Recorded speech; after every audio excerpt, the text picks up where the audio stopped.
Bom dia, bom dia, bom dia, boa tarde, boa noite, boa madrugada, excelente dia. Eu desejo a você, meu irmão, minha irmã, que as bênçãos do Senhor possam estar sobre a sua vida, sobre a vida da sua família, sobre todos aqueles que te cercam, e que Deus possa estar aí contemplando e ouvindo as suas orações, ou melhor, as nossas orações, nesses dias em que estamos distantes fisicamente. Deus está no controle de tudo, mesmo que a nossa visão humana aponte para o contrário. E, como disse, estamos com muita saudade, né? Eu sei que você também está com muita saudade, mas creio que no tempo de Deus, Ele vai nos permitir estarmos novamente juntos, reunidos fisicamente, para podermos agradecer a Ele por tantas coisas que Ele tem nos permitido viver, por tantas coisas que temos podido aprender também nesse tempo de distanciamento social. Deus possa estar abençoando a cada um de nós, possa estar nos concedendo vitórias todos os dias, e que ao final desse período que estamos vivendo possamos tão somente sermos gratos a Ele por tudo. Muito bem, nós estamos aí já na segunda semana, né, da lição, do texto propriamente dito, dos estudos que vamos fazer nas cartas de Pedro e de Judas. E hoje vamos então para a nossa lição de número 2. Mas antes mesmo de entrarmos na nossa lição, vamos falar com o nosso Deus, vamos orar, pedindo a Ele direção para tudo quanto vamos fazer e viver a partir de agora. Oremos. Deus, nós queremos te agradecer, Senhor, porque mesmo em meio a tantas situações, a tantos problemas que surgem nesses dias, nós temos podido, ó Deus, contemplar a Tua face e podermos, ó Deus, sentir as Tuas misericórdias sobre as nossas vidas. Podemos sentir, ó Deus, o Teu amor incondicional sobre cada um de nós. E hoje, ó Deus, queremos tão somente te sermos gratos por tudo quanto temos vivido até aqui. Queremos te pedir, ó Deus, tome a vida de cada um irmão, de cada uma irmã, de cada aluno, ó Deus, da classe, de cada pessoa, ó Deus, que vai estar, ó Deus, compartilhando, ouvindo, ó Deus, esta lição da EBD. Ó Deus, que o Senhor fale aos nossos corações. Não seja eu, ó Deus, mas seja o Teu Espírito Santo, como tem sido, ó Deus, em outras oportunidades, a falar aos nossos corações. Que possamos, ó Deus, tirar ensinamentos preciosos, ó Deus, da Tua palavra, que é rica, ó Deus, em ensinamentos. Basta que abramos, ó Deus, a nossa Bíblia, em qualquer forma, em qualquer lugar, que o Senhor tem falado conosco. Continua, ó Deus, a nos ensinar através da Tua palavra. Continua, ó Deus, nos usando para sermos, ó Deus, canais de bênçãos a vidas, ó Deus, de tantas pessoas. Não digo eu como professor, mas cada um dos irmãos, das irmãs, ó Deus, que participam, ó Deus, desta EBD, desta lição, sendo abençoados também por Ti, ó Deus, e abençoadores a tantos outros. Continua conosco, dá-nos a Tua graça, porque ela nos basta. É o que nós te oramos em nome de Jesus. Amém. Querido, vamos lá, vamos a nossa lição de hoje. A nossa lição de hoje é a lição de número 2 e a nossa lição está baseada no texto de 1 Pedro, capítulo 1, a partir do verso 6 até o verso de número 16.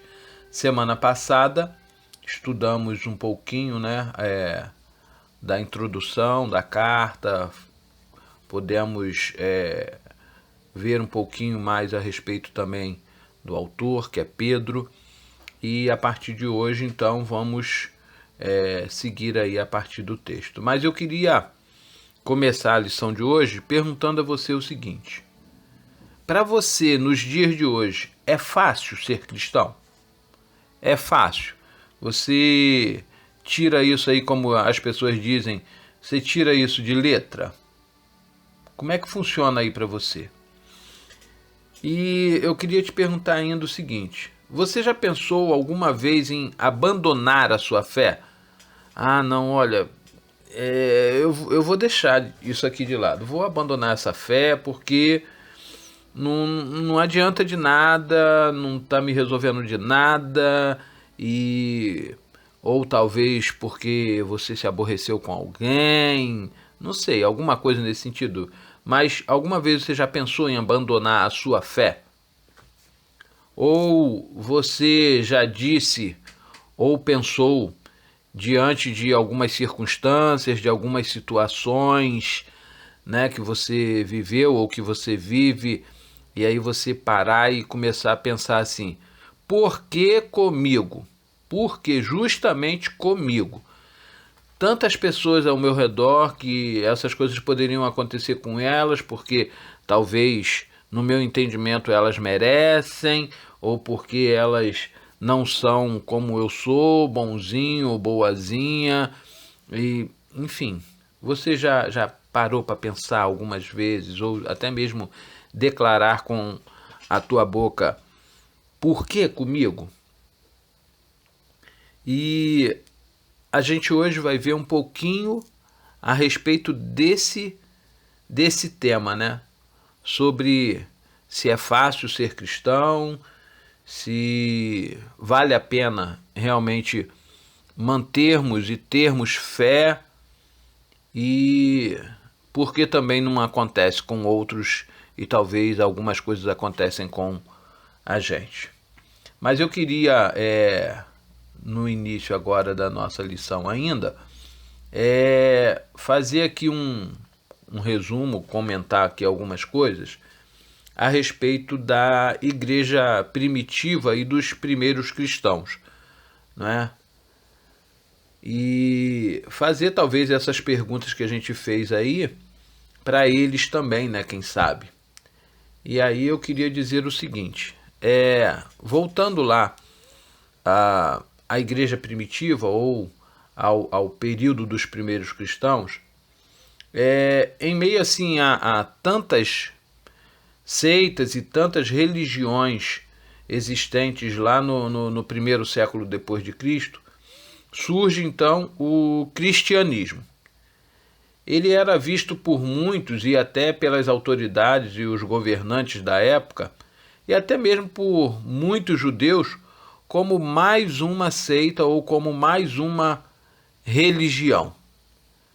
O cristianismo, ou a seita dos nazarenos, era assim que era chamado. Antes mesmo de serem reconhecidos como cristãos, eles eram conhecidos como a seita dos nazarenos. Essa religião ou essa seita, como alguns diziam, ela trazia em si algumas particularidades. E aí a gente vai listar aqui algumas delas, algumas coisas que eram do entendimento de algumas pessoas. No caso do cristianismo, a salvação é para todos. É isso que o cristianismo prega. Fosse para judeus ou para gentios, que eram os não-judeus, não era uma religião que traz um dizer de que a salvação é só para um grupo. No cristianismo também, é pregado de que há um só Deus e que só ele deve ser adorado. Jesus Cristo é o Filho de Deus encarnado, que foi morto, mas que ressuscitou. É interessante de que haviam boatos na época de que os cristãos tinham um pacto, né, e que se reuniam com algumas atitudes talvez canibalísticas, né? Eles se reuniam, é interessante quando a gente pensa nisso agora. Eles se reuniam, para alguns, né, na visão de alguns, eles se reuniam para comer a carne e beberem o sangue do seu líder. Ou seja, eles não entendiam, não conheciam nada a respeito da ceia ou da celebração da ceia do Senhor. Os cristãos, eles cuidavam dos órfãos, das viúvas, dos doentes e de todo tipo de pessoas rejeitadas pela sociedade. Eles pregavam o amor a todas as pessoas indistintamente. Nesse tempo, o Império Romano dominava praticamente tudo. E o imperador ele era visto como um deus. E os cristãos não se curvavam a ele como tal. Isso trazia preocupação e, por isso, a perseguição muito grande aos cristãos, vistos por muitos como um grupo que poderia, quem sabe, aí no futuro, tomar o poder, até porque se eles não entendiam o imperador como um deus e não se curvavam a ele como tal, como algumas outras pessoas, então eles poderiam fazer aí um movimento que pudesse, quem sabe, aí tentar trazer uma proposta de um novo governo, né, de uma nova liderança. E isso trazia muita preocupação aos líderes daquela época, né?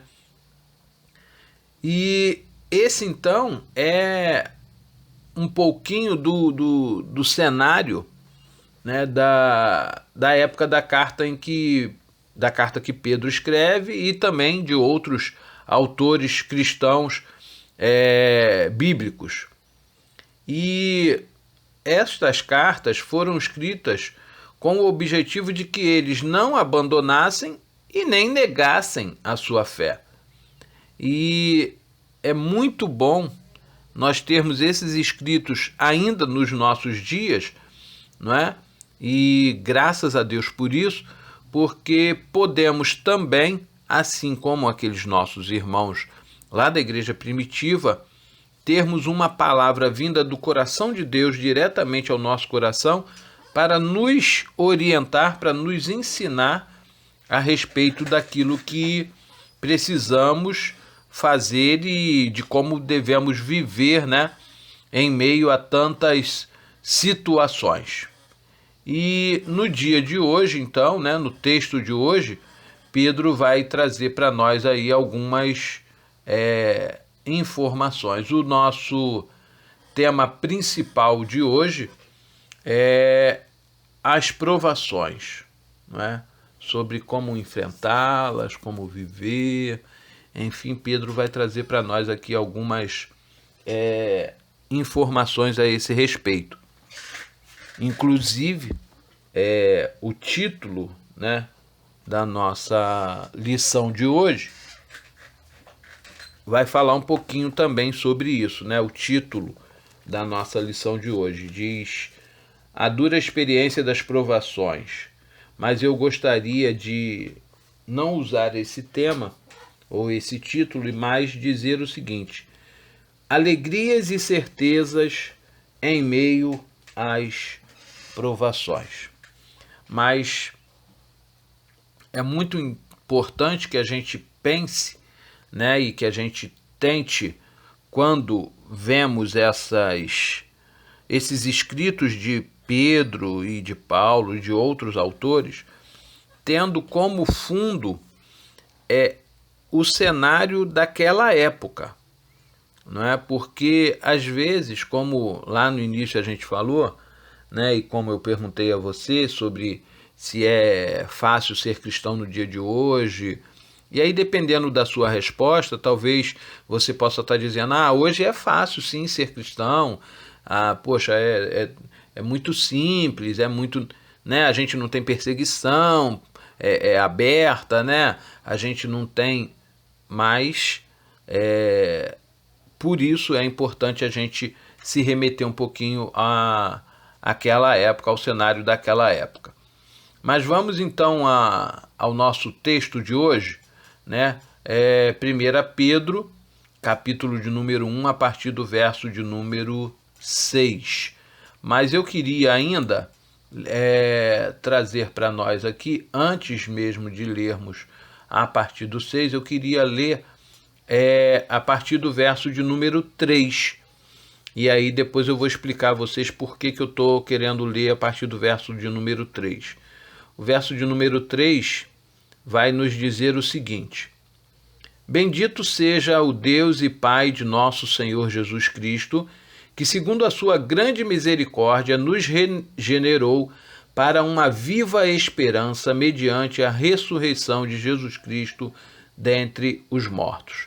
Pedro está bendizendo ao Senhor, não é, pela sua grande misericórdia e pela regeneração, né, que a morte e a ressurreição de Jesus está trazendo. E aí ele continua no 4, para uma esperança, uma herança que não pode ser destruída, que não fica manchada, que não murcha e que está reservada nos céus para vocês. Semana passada a gente já falou um pouquinho a respeito desta herança, né?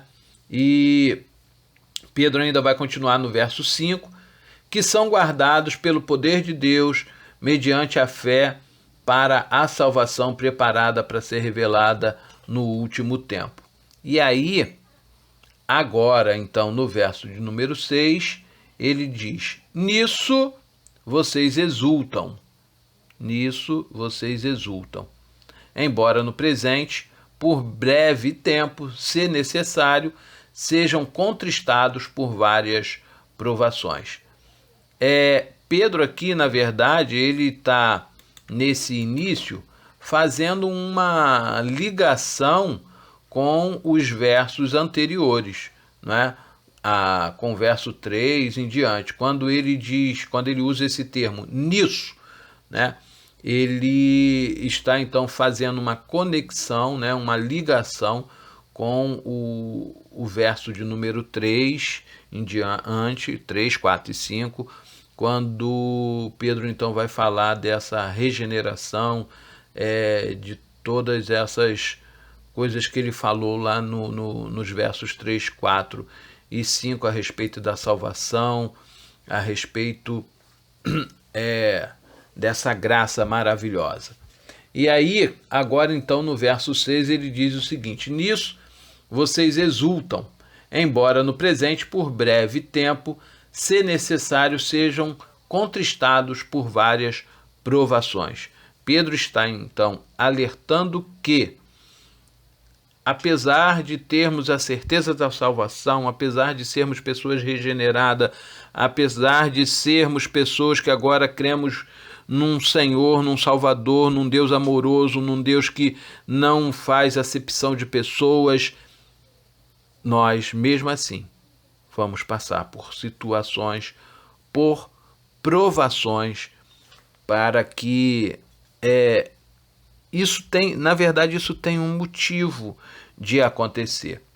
E então nós vamos agora seguir, vamos ver então o que o verso de número 7 diz para a gente, né? Continuando aqui em relação àquilo que Pedro falou no verso 6. Eu vou ler o 6 e emendar no 7 para ficar mais fácil. Nisso vocês exultam, embora no presente, por breve tempo, se necessário, sejam contristados por várias provações, para que, uma vez confirmado o valor da vossa fé, ou da fé que vocês têm, muito mais preciosa do que o ouro perecível, mesmo apurado pelo fogo, resulte em louvor, glória e honra na revelação de Jesus Cristo. É interessante quando a gente vê isto sendo dito, que Pedro então está comparando a nossa fé ao ouro.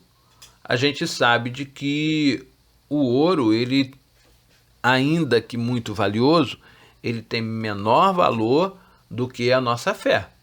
Isso nós não podemos duvidar, embora sejam coisas de naturezas diferentes. O ouro é algo material e a fé é algo espiritual. Mas o ouro, ele, para poder ser purificado, para que as impurezas que existem nele possam possam sair, né? Ele precisa passar pelo fogo, né? Ele precisa enfrentar o fogo. E Pedro então está trazendo para nós aqui de que a nossa fé, né? Nós precisamos de passar por provação para que a nossa fé também seja purificada. Vamos usar assim esse termo. Então Pedro está dizendo para nós justamente isso. Mesmo apurado pelo fogo, está lá falando sobre o ouro, resulte, no caso está falando da fé, resulte em louvor, glória e honra na revelação de Jesus Cristo. Na revelação de Jesus Cristo. É a palavra de Deus que nos é revelada através de tudo quanto nós vemos escrito, que vai fortalecer essa nossa fé, que vai nos fazer enfrentarmos as situações adversas que vêm diante de nós todos os dias, em todos os momentos, a enfrentarmos e a passarmos por tudo isso de uma forma que, quando chegarmos lá do outro lado, cheguemos inteiros, né? Cheguemos reconhecidos com o nosso verdadeiro valor, né? Com o valor que nós temos. No verso 7, Pedro vai dizer o seguinte, já li o verso 7, perdão, irmãos, perdão. Vamos ao verso de número 8. Pedro agora vai dizer o seguinte a respeito de Jesus. Mesmo sem tê-los visto, vocês o amam. Mesmo não o vendo agora, mas crendo nele, exultam com uma alegria indescritível e cheia de glória. Isso é algo que, para muitos, não só na época da igreja primitiva, mas na época que vivemos hoje, é muito difícil de entender, não é? Pedro e os apóstolos andaram com Jesus, conviveram com Jesus, foram testemunhas oculares dos muitos milagres que Jesus realizou, foram testemunhas também da sua morte, da sua ressurreição.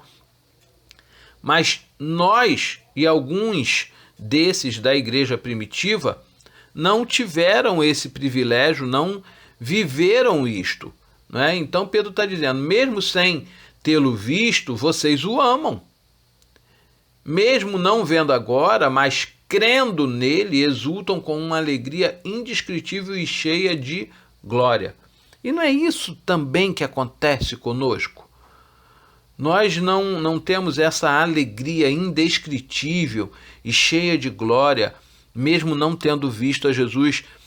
Mais de 2000 anos já se passaram, mas a nossa fé, ela continua firme nesse Senhor que nós nunca vimos fisicamente, mas que nós cremos nele pela fé.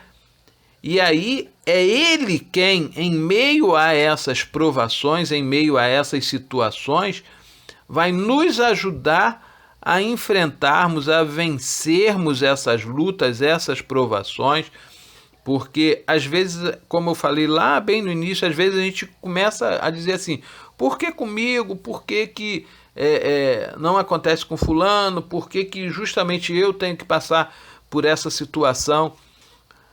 Mas aí eu queria lembrar a você que tem um texto da Bíblia que diz o seguinte, de que Deus não dá uma prova maior do que nós possamos suportar.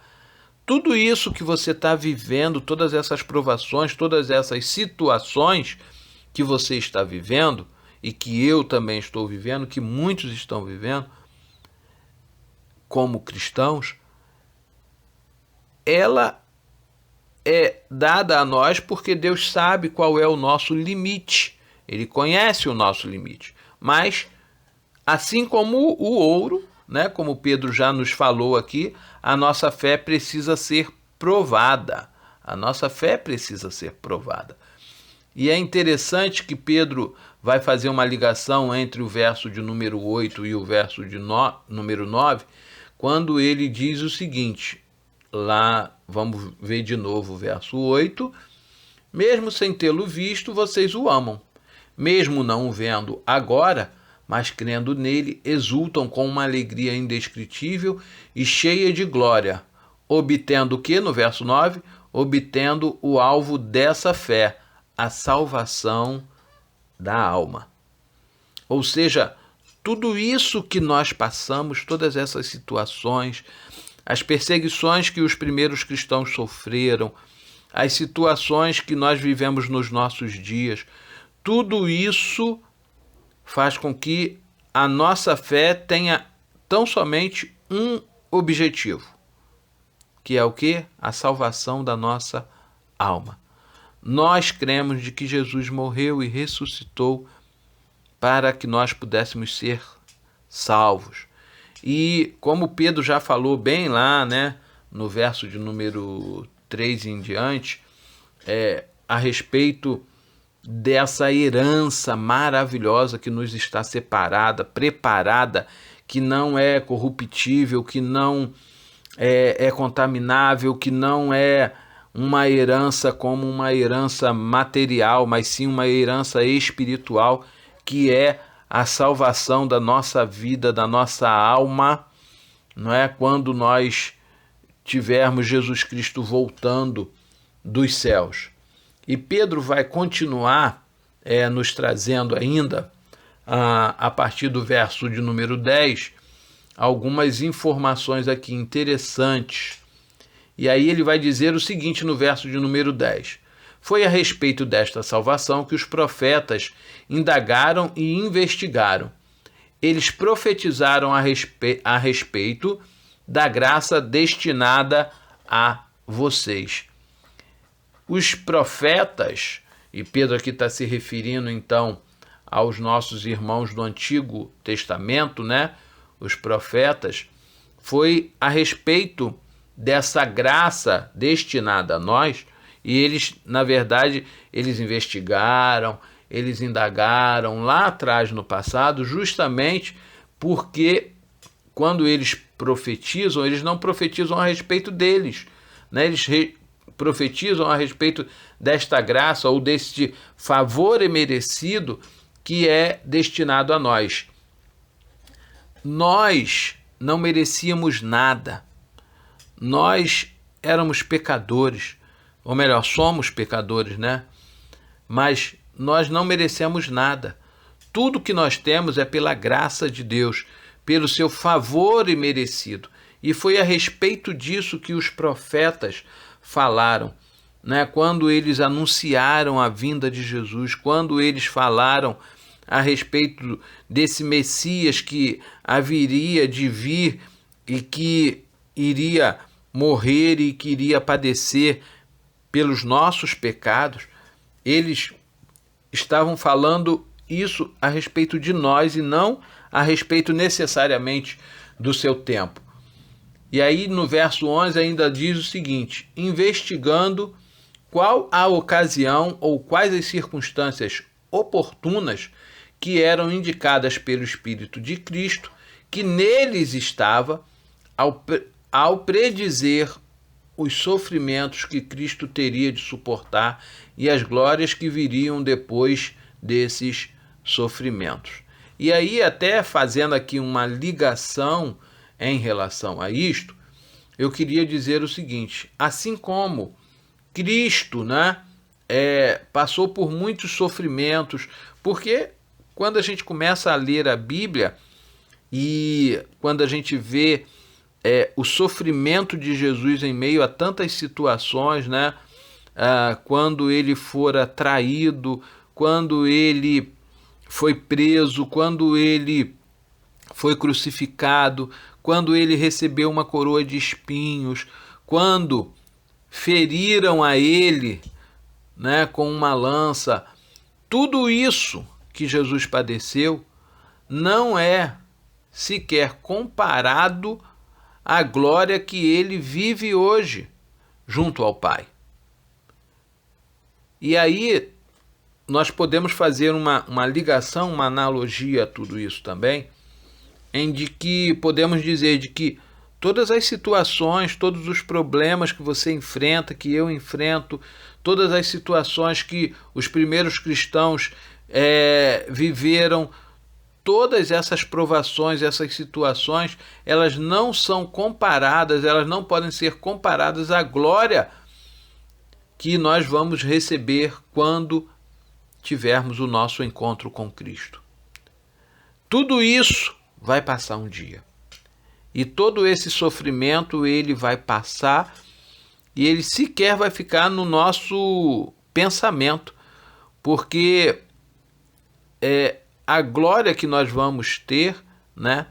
Aquilo que nós vamos viver a partir do céu, a partir da nossa salvação, quando Jesus voltar, tudo isso vai ser algo grandioso, vai ser maravilhoso. E como Pedro falou, voltando lá no início, né, no verso de número 3 em diante, né, é algo incorruptível, essa herança, essa salvação.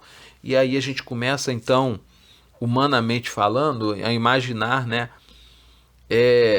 como vai ser maravilhoso quando Jesus voltar e quando pudermos viver eternamente com Ele, quando vamos poder contemplar a sua glória, podermos passar tempos eternos glorificando, exaltando o seu nome, andando nas ruas de ouro, vivendo um louvor constante, dinâmico, um louvor que nós não vamos ter necessidade de estarmos trabalhando ou de estarmos preocupados com qualquer outra coisa e vamos poder, usando aqui a marcação do nosso tempo, ficar 24 horas por dia louvando, glorificando e exaltando ao nome do Senhor. Então, quando a gente começa a passar por situações, por provas,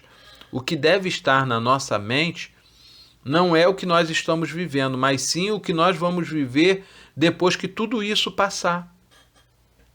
Essas situações passarem, depois de tudo isso, é nisso que deve estar o nosso foco. E aí eu sei que às vezes a gente começa a pensar, né? Poxa, mas essa situação é muito complicada, essa situação é muito difícil, essa situação é assim, é assim, é assim, é assim. Mas você já parou para pensar na glória que há de ser revelada em tudo quanto nós vamos viver de maravilhoso com a volta do Senhor? É nisso que deve estar o nosso pensamento, até porque somente assim nós vamos conseguir vencer essa situação. É como se nós estivéssemos aqui fazendo um estágio, não é? E para podermos não necessariamente viver a mesma situação, mas para podermos saber reconhecer e agradecer a Deus por termos passado por essas situações e termos vencido. E aí Pedro ainda vai dizer no verso de número 12, a respeito dos profetas, o seguinte: a eles, os profetas, foi revelado que não para si mesmos, mas para vocês, ministravam as coisas que agora foram anunciadas a vocês por aqueles que o Espírito Santo, enviado do céu, lhes pregaram o Evangelho, coisas essas que anjos desejam contemplar. É interessante a gente poder pensar de que o mesmo Espírito Santo de hoje, ele já atuava lá junto dos profetas para poder revelar a eles, para anunciar a eles essas coisas de que nós temos tido notícias hoje, né? Dessa mensagem, desse evangelho maravilhoso, né? Dessas boas novas de salvação. E Pedro, então, está nos informando aqui que assim como foi revelado aos profetas todas essas coisas, nós agora fomos alcançados, então, por esse evangelho maravilhoso, por essa palavra maravilhosa que vem de encontro aos nossos corações em meio a tantas situações que a gente vive no dia a dia. E é muito bom, né? E nós podemos nos sentir privilegiados nos dias de hoje, quando nós podemos abrir as nossas Bíblias e podermos ler as palavras que Deus deu como revelação a tantos desses irmãos nossos que escreveram então os livros contidos na Bíblia, que trazem para nós ensinamentos e palavras que vão nos ajudar a enfrentar essas situações, esses problemas, essas dificuldades que temos nos nossos dias. A igreja primitiva tinha muito pouco desse material que nós temos hoje. E isso não é que torne mais fácil para nós enfrentarmos as situações, mas, de certa forma, nos traz um conforto maior, porque nós podemos recorrer, né, de uma maneira mais fácil, vamos dizer assim, à própria palavra de Deus revelada a nós hoje, para podermos encontrar aí ensinamentos de como enfrentarmos esta ou aquela outra situação.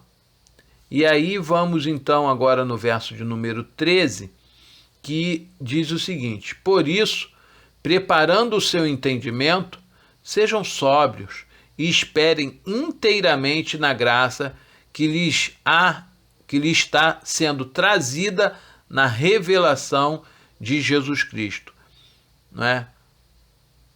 Por isso, preparando o seu entendimento, sejam que sóbrios e esperem inteiramente na graça que lhes está sendo trazida na revelação de Jesus Cristo. Essa revelação é justamente a própria palavra de Deus. Devemos ser o quê? Sóbrios. Olha o que a palavra de Deus está dizendo para nós. Nós devemos ser sóbrios. Não podemos ser contaminados ou termos o nosso pensamento contaminado por outras coisas, mas devemos ser sóbrios e esperarmos tão somente em quê? Na graça, que é o favor imerecido, né? Que está sendo revelado, que está sendo trazido para nós através da palavra do próprio Deus. É o próprio Deus falando aos nossos corações através da sua palavra, trazendo para nós essa esperança, esse favor imerecido, estas palavras de vida, de vitória, para que nós possamos nos revestir todos os dias e podermos então buscar enfrentar essas situações, esses problemas que vêm todos os dias até nós. E ele vai dizer então no verso de número 14, completando um pouquinho aqui, dizendo o seguinte: como filhos obedientes, não vivam conforme as paixões que vocês tinham anteriormente, quando ainda estavam na ignorância. É interessante a gente parar para pensar sobre isso. E eu acho que semana passada eu falei alguma coisa a esse respeito, mas se eu falei, eu vou falar de novo, e se eu não falei, eu estou falando agora. Para um pouquinho para pensar em como você era antes de ser alcançado, não é, por Jesus Cristo. Como é que era você antes? Quem era você antes? O que você fazia? Como era a sua vida? A que paixões você estava ligado? Quais eram as paixões que você tinha anteriormente, antes mesmo de conhecer Jesus, quando você estava, conforme o próprio texto nos diz, na ignorância. A sua vida provavelmente era uma vida conturbada, uma vida em que talvez você atirava para todos os lados, mas não alcançava os seus objetivos, você tentava e não conseguia, e hoje você pode dizer assim: eu posso não ter nada material, ou eu posso ter muito pouco, materialmente falando, mas eu tenho paz, eu tenho o favor imerecido do meu Senhor, e hoje eu não vivo mais pelas paixões que eu vivia antes, mas hoje eu vivo baseado na fé em Jesus Cristo, autor e consumador dessa minha fé e o meu Salvador. E isso, Pedro então está dizendo para nós, que nós devemos ser obedientes a esta palavra. Devemos ser obedientes aos ensinamentos que a palavra de Deus está nos trazendo.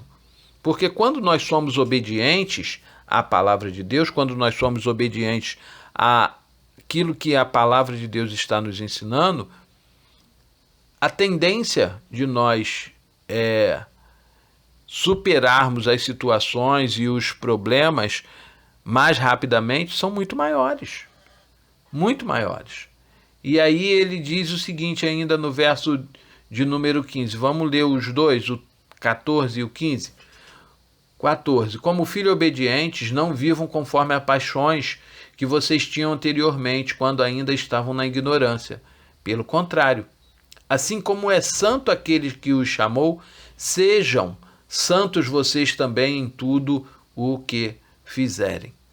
É interessante que o conceito de santidade ou o conceito de ser santo aqui não é o conceito de que, olha, eu não faço nada de errado, eu sou totalmente perfeito.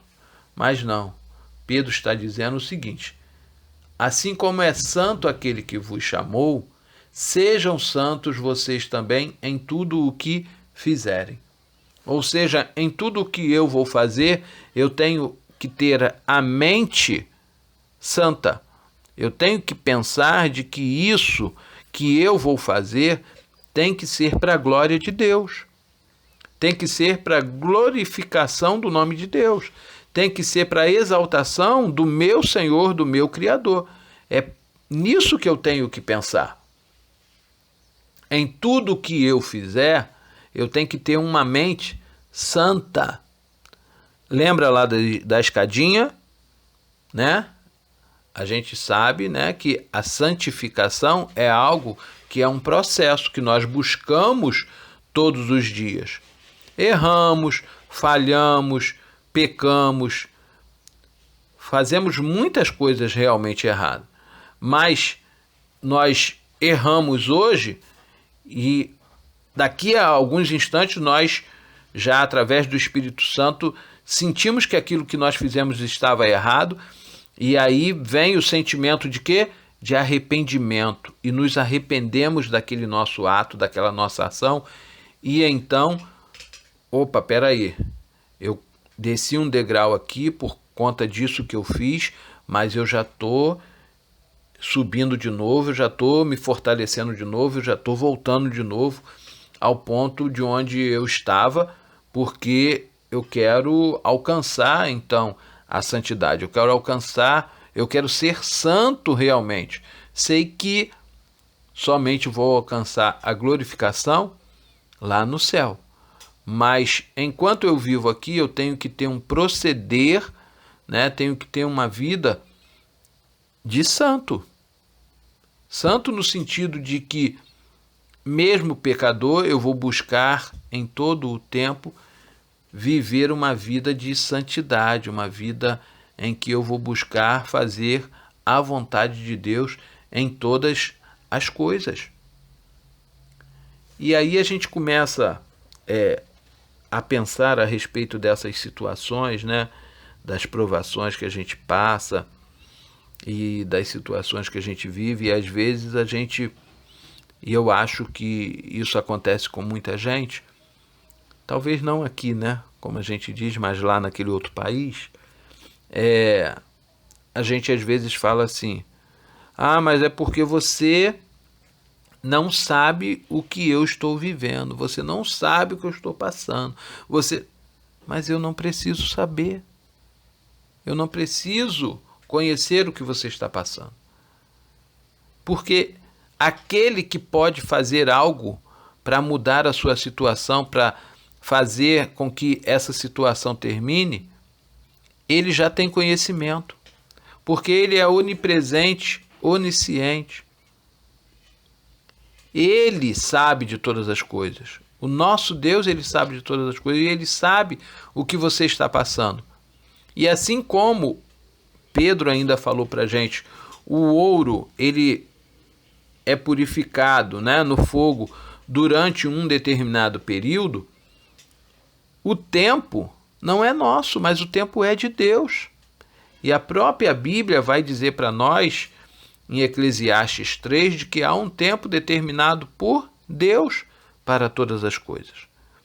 E talvez esse seja o momento de você estar sendo purificado para que você possa, então, entender de que, como diz no verso de número 15, você tem que buscar a santidade, tem que buscar a santificação, mesmo em meio aos problemas, mesmo em meio às lutas, mesmo em meio às provações. Vivemos dias em que, em alguns momentos, a gente fica pensando: quando é que isso vai terminar? Quando é que a gente vai poder novamente voltar à nossa vida dita antes como normal? Tem pessoas que já estão dizendo assim: eu não aguento mais isto. Eu não aguento mais essa situação, não aguento mais essa provação. Mas tenha calma. Tenha calma. Exalte ao nome do Senhor em tudo que você fizer. Busque a sabedoria do alto. Não se molde como se molda o mundo. Seja diferente. Busque a Deus. Ore a Deus. Tenha fé. Acredite de que o nosso Deus, ele pode e quer fazer algo de muito maravilhoso na sua e na minha vida. Mas que para isso precisamos passar por essas situações para que a nossa fé seja fortalecida. E eu acho que eu já falei aqui em algumas outras vezes, mas quando a gente está passando por uma situação, às vezes de enfermidade, de desemprego, quem sabe uma dificuldade talvez em algum tipo de relacionamento, às vezes uma dificuldade no trabalho. O que é que a gente costuma fazer? Bom, se eu orava 2 vezes por dia, agora eu estou orando 4. Se eu lia a Bíblia uma vez na semana, agora eu estou lendo todos os dias. Se eu me interessava pelas coisas espirituais apenas 1/3 do tempo que eu tenho, agora eu faço muito mais. Porque eu entendi de que quando eu estou passando por essas situações, eu tenho que buscar força, eu tenho que buscar alguma coisa para poder amenizar um pouco essas dores daquilo que eu estou vivendo. E aí, como é que eu faço? Eu oro mais, eu busco mais, eu leio mais. Então, isso é algo que é muito, muito, muito, muito importante. E é interessante que a gente, já caminhando aqui para o final, vai ver Pedro, então, no final dizer o seguinte: porque está escrito, sejam santos, porque eu sou santo. Pedro, na verdade, aqui está fazendo uma referência a um texto lá em Levítico capítulo 19, verso 2. Diz o seguinte: fale a toda a congregação dos filhos de Israel e diga-lhes, sejam santos. Pedro está aqui, mais uma vez, fazendo uma referência ao Antigo Testamento. E eu queria dizer para você o seguinte: o mundo, ele nos apresenta muitas armas para lutarmos e enfrentarmos as situações do dia a dia. Mas, embora nós vivamos neste mundo, nós não somos deste mundo. E não devemos usar as mesmas armas que os outros usam. E mesmo não usando as mesmas armas que os outros usam, é possível nós vencermos. É possível nós alcançarmos o resultado. E hoje, eu não vou deixar aqui só no final aí uma música, né, para o nosso enlevo, né, para poder reforçar um pouco daquilo que nós estamos estudando aqui.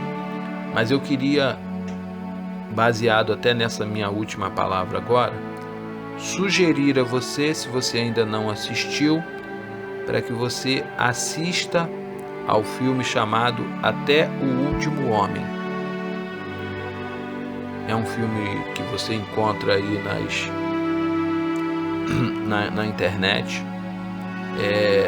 Até o Último Homem, o nome do filme, que vai contar pra gente a história de um soldado que lutou com uma arma diferente das armas que os outros soldados estavam utilizando, mas que, mesmo utilizando uma arma diferente, ele conseguiu enfrentar a guerra, enfrentar a situação que vivia e foi mais do que vencedor. Então, eu queria sugerir a você assistir esse filme. Com certeza, Deus vai falar ao seu coração através de você assistir esse filme. E desejo aqui, do fundo do meu coração, que nós possamos passar por todas as situações, por todas as lutas, as provas, as provações, crendo de que maior é o que está em nós do que aquele que está no mundo. Deus nos abençoe, Deus nos guarde, Deus nos proteja e Deus nos dê uma semana de vitória. Deus a todos abençoe, rica e abundantemente. E até a nossa próxima lição. Um forte abraço a todos. Tchau.